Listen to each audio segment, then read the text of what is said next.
Evidentemente, por correção lógica, o artigo 41, que estabelecia que os direitos patrimoniais de autor perduram por 70 anos, contados em 1º de janeiro do ano subsequente ao seu falecimento. Então, claro, se levarmos no rigor da lógica, só haveria direito de autor se o autor morresse, e após ele morrer. Não é verdade?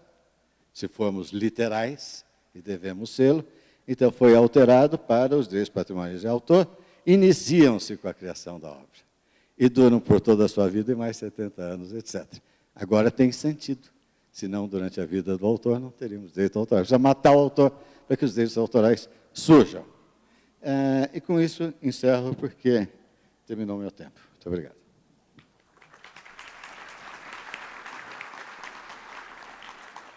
Agradecemos ao professor Newton e nós passamos para a fase seguinte, com relação às perguntas. Eu posso fazer a leitura? A senhora quer? Sim, sem problema.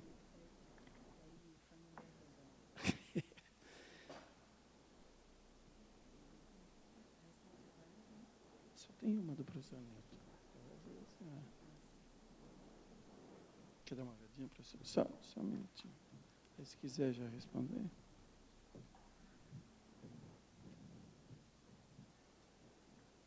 Os seus.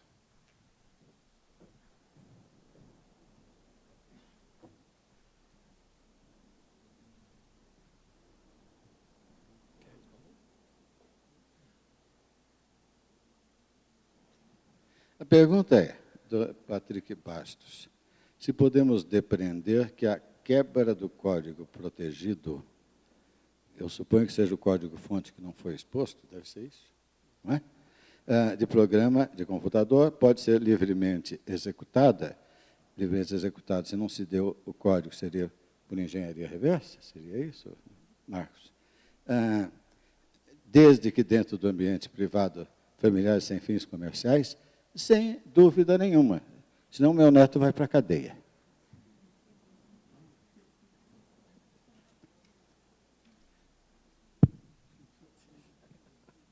Quer responder, professor? Bom, vou responder a primeira pergunta, que foi feita por Alexandre Ábido, da Wikimedia Brasil. Dado que direitos morais são inalienáveis, como criar segurança jurídica para a permissão de obras derivadas, se o autor retém o direito de opor-se sem restrições? Bem, aqui estamos no âmbito da obra derivada, que naturalmente requer a transformação da obra originária, senão ela não será uma obra derivada. Então, a obra derivada é uma transformação da obra originária e a autorização do autor. Isso é implícito. Então, essa certa modificabilidade da obra é uma modificabilidade que faz parte da própria natureza de ser da obra derivada. Geralmente, a transformação da linguagem de uma mídia para outra requer transformação. Exemplo, o romance de Jorge Amado, transformado em novela, ou filme, naturalmente sofreu modificações. Não é possível se transpor a linguagem exata para a minissérie de televisão, que é muito dinâmica, nem para a novela. Seria até enfadonho. Os requisitos para a obra derivada são autorização do autor, do originário, que resulte em uma obra nova. Ao resultar em obra nova, há uma certa modificação. Então, eu não vejo que haja esse choque com segurança jurídica. Os direitos morais são inalienáveis, mas a obra derivada é outra obra, que tem seus requisitos.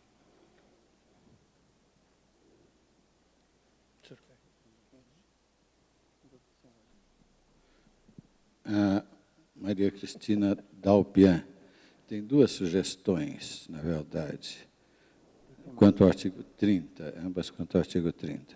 Colocar a obra à disposição do público é parte da definição de distribuição. Substituir por comunicar a obra ao público segundo a definição de comunicação ao público. Em vez de colocar à disposição, comunicar ao público. Vantagem, harmonizar a lei brasileira com a de outros países, favorecer a interpretação das limitações na perspectiva do interesse público. Em tese, eu estou de acordo, não entendi bem no que melhora a redação, mas se harmoniza com o direito de outros países, estou de acordo. Acaba tendo o mesmo significado, eu acho, salvo o melhor juízo. A sugestão 2 é transformar o parágrafo 1º do artigo 30, que se refere, que na verdade é suprimido no anteprojeto, o direito de exclusividade da reprodução não será aplicável quando for temporário e apenas tiver o propósito de tornar a obra perceptível em meio eletrônico, ou quando for de natureza transitória e incidental, desde que ocorra no uso devidamente autorizado da obra pelo titular. Esse parágrafo, que, aliás, foi suprimido, é um parágrafo que exige muita meditação. Eu imagino, por exemplo, que um emprego desse parágrafo seria pelas empresas de celulares que vendem lá os toques e que têm autorização para vender o toque, mas que disponibiliza o toque para que o usuário o conheça e possa comprá-lo. Seria um caso. A sugestão é, inserindo no artigo 46, que são as limitações gerais, a semelhança de outros itens que tratam de reprodução de natureza incidental, com a vantagem de dar maior coerência e ampliar a esfera das limitações. Eu estou plenamente de acordo. Eu fico com muito medo, e aí a minha severa divisão entre público e privado me deixa um pouco preocupado com a minha própria consciência, com a tal da regra dos 3 passos da Convenção de Berna, porque lá no peer-to-peer, se todo mundo, todos os netos de todos os professores fizerem isso e passarem uns para os outros, privadamente, mesmo que com uso de satélites, etc., talvez o autor ou o titular de direitos possa ser severamente prejudicado. Então, talvez a gente não deva chamar muita atenção para as limitações do artigo 46 e deixá-la esparsa pela lei, não é? Na verdade, talvez também não chamar muita atenção do adjetivo público.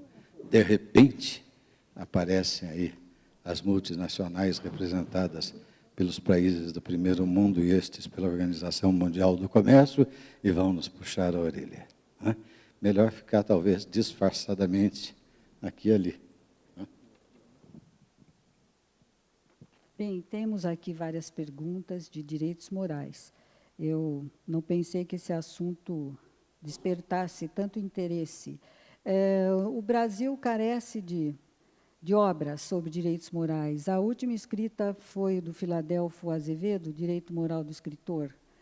E depois acabo de fazer a minha tese de concurso, justamente escolhi esse tema porque era pouco estudado, aproveitando o ensejo do novo Código Civil, para saber no que o Código Civil melhorou ou não o assunto direitos morais de autor, que são direitos da personalidade.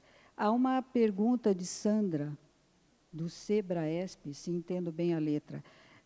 A pergunta que a doutora Sandra me faz é sobre o direito de modificar a obra, mas ela está aludindo ao direito de atualização da obra quando o autor não está mais na empresa. Bem, eu creio que esse assunto entra no âmbito contratual.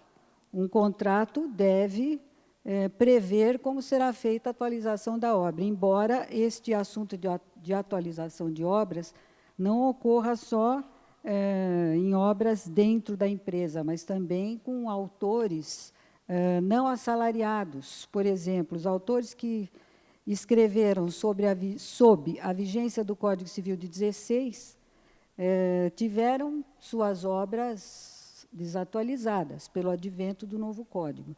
Naturalmente, a editora os notificou, dando-lhes a oportunidade de atualizar. Se o autor não